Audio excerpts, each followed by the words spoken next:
Қайырлы күн достар, бүгін сіздермен өте дәмді болып шығатын котлеттің рецептінен бөлісемін. Алдымен қажетті заттардың барлығын дайындап аламыз. Ол үшін бізге ет, пияз, картошка және нан қажет болады. Осы заттардың барлығын мясировкаға сиятындай етіп турап аламыз.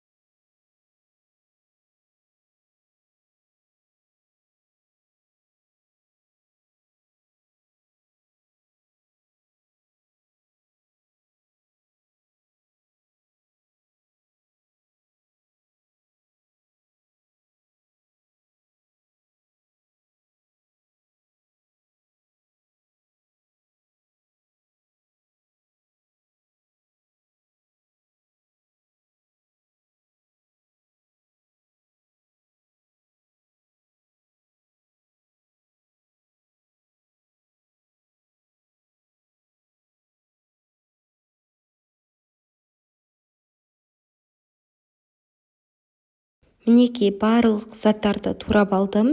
Енді осының барлығын араластыра отырып мясировкадан өткізетін боламыз.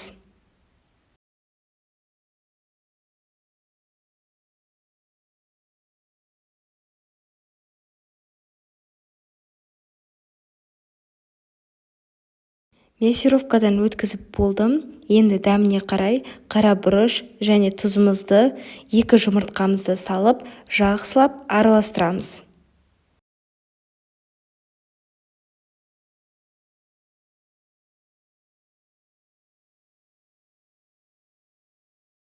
Араластырып болдық. Енді табамызға майымызды құйып, қызғанша күтеміз.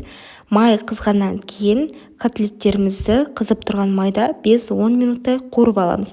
Алдымен котлетімізді қолымызға алып домалақтаймыз. Содан соң үстінен басып, қызып тұрған майға қуырып аламыз.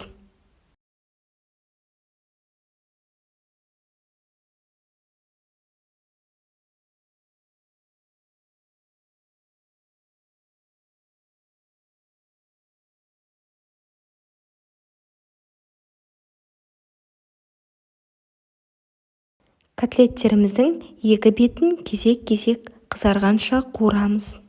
Енді піскен котлеттерімізді тарелканың үстіне қағазды жайып, соның үстіне майдан шығарып аламыз. Мінекей бізде осындай котлеттер шығып жатыр. Өте дәмді болып шығады. Сіздер де жасап көріңіздер.